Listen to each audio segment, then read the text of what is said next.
Hey folks, Brian here with the Word Above All channel.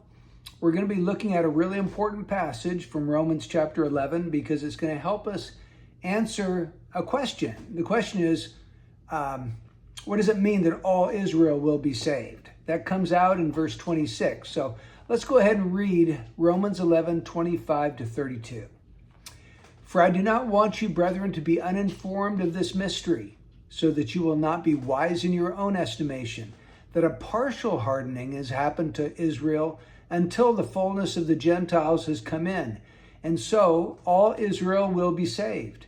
Just as it is written, the deliverer will come from Zion, he will remove ungodliness from Jacob. This is my covenant with them when I take away their sins. From the standpoint of the gospel, they are enemies for your sake, but from the standpoint of God's choice, they are beloved for the sake of the fathers. For the gifts and the calling of God are irrevocable. For just as you once were disobedient to God, but now you have been shown mercy because of their disobedience, so these also now have been disobedient, that because of the mercy shown to you, they also may now be shown mercy.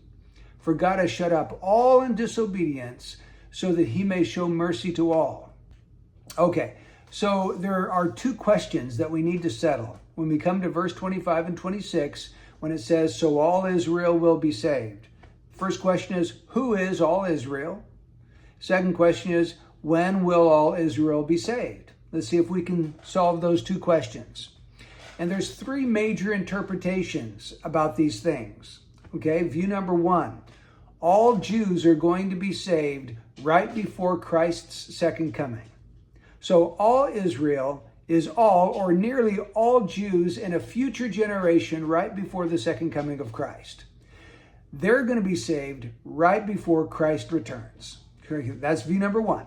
View number two, all believing Jews and Gentiles will be saved throughout redemptive history. So this view believes that all Israel is talking about all spiritual Israel, or all believers, whether they're Jews or Gentiles. So it's talking about the church in their view. And they believe they're going to be saved over the course of human history, not at the end of the world, but over the church age. That's view number two. View number three, all elect Israelites will be saved throughout history. And so this view believes that all Israel is all the elect Jews, all the elect physical descendants of Abraham.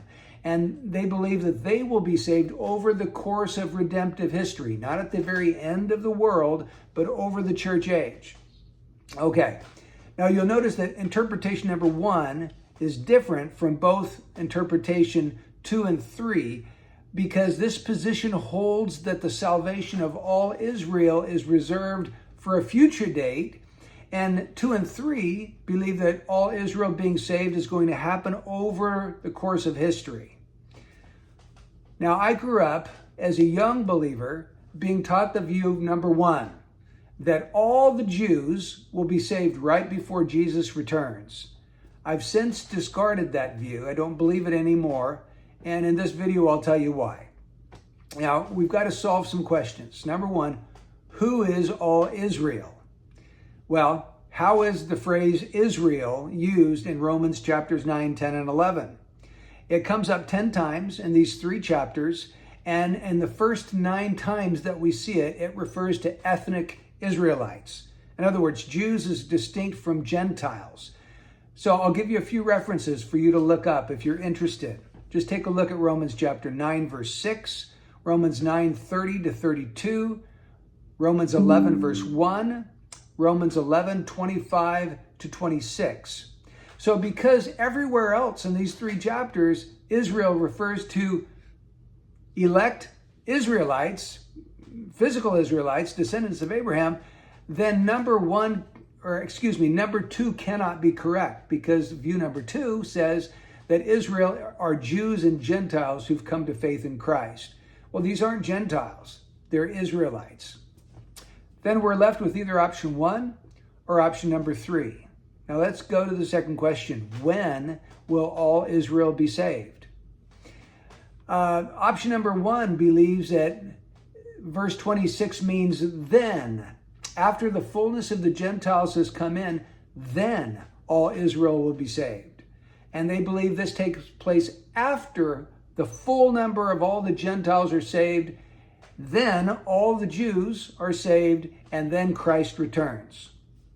But there's a problem, because Romans 11:26 does not say, then all Israel will be saved. It says, so all Israel will be saved. The word so in the Greek is utos. It occurs 203 times in the New Testament, and it never means then. It means in this manner or in this way. So what manner, what way is Paul talking about? In the manner that God saves a great number of Gentiles, provoking some Jews to jealousy because of the blessings they see the Gentiles inheriting. So some Jews are converted as a result of that. So in this manner of God saving the Gentiles salvation then provoking the Jews to jealousy, and then some of those Jews come to Christ as a result. That's the manner in which all Israel is going to be saved.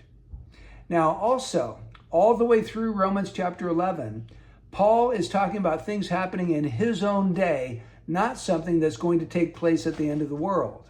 You can just read, I'll read these for you. Romans 11:5. I don't have my Bible with me, but it says, at this present time, there is an election according to God's gracious choice. At this present time. And then the next one's Romans 11:14. Where it says, if somehow I might move to jealousy my fellow countrymen and save some of them. So Paul anticipates that the salvation of these Israelites is going to happen in his day, not a day 2,000 years in the future. So he's thinking about his present day. And then also in Romans 11:30, for just as you once were disobedient to God, but now have been shown mercy because of their disobedience, so these also now have been disobedient, that because of the mercy shown to you, they also may now be shown mercy. He's talking about now, in his own day. So Paul is not envisioning the salvation of Israel in a future far-off date, thousands of years in the future. He's envisioning Israel being saved in his own day, and that continuing right up until the last elect Gentile has been converted. Okay, there's still a few other questions we need to solve here. What about this mystery in verse 25? For I do not want you, brethren, to be uninformed of this mystery, so that you will not be wise in your own estimation, that a partial hardening has happened to Israel until the fullness of the Gentiles has come in. Well, what's the mystery he's talking about? The mystery of verse 25 is the way God is going to bring about the salvation of the Jews throughout history. The way he's going to do it is going to be through their rejection of Christ, the Gentiles' acceptance of Christ, provoking them to jealousy so that some of them accept Christ for themselves. So the mystery Paul is writing about is this interdependence of Jew and Gentile and God's sovereign plan of salvation throughout history. Okay, but then what about this partial hardening? What's that all about? He says a partial hardening has happened to Israel until the fullness of the Gentiles has come in. Well, Paul's already explained this partial hardening to us back in chapter 11, verses 7 through 10. And there he says that, those who were chosen obtained it, and the rest were hardened. So the entire nation of Israel was not hardened. It wasn't a total hardening, but a partial hardening. And the remnant out of each generation would believe and come to Christ to be saved. So this partial hardening was part of the nation of Israel, which was hardened, but it will only remain until the fullness of the Gentiles comes in, because when the fullness of the Gentiles comes in, then the fullness of the Jews will already have come in, and then Christ will return.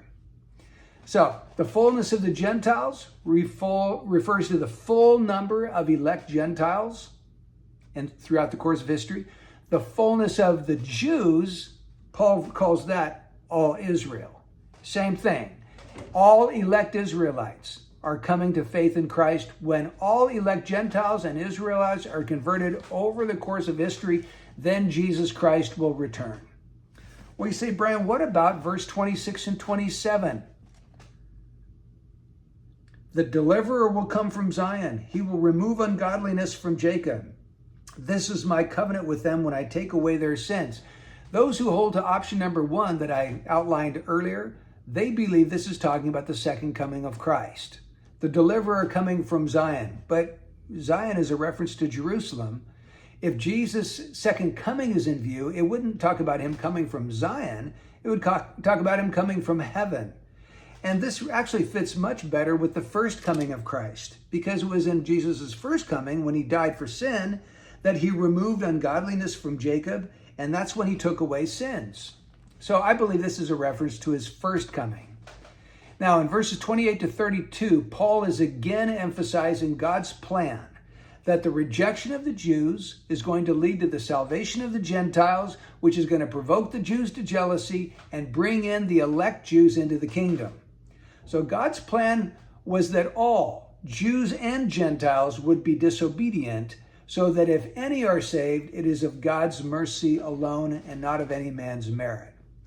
I hope you're able to follow this. If not, just go back and rewatch it again. If you have questions or a different view you'd like to discuss, put it in the comments below. I'd love to hear your comments. Until next time, may the Lord bless you.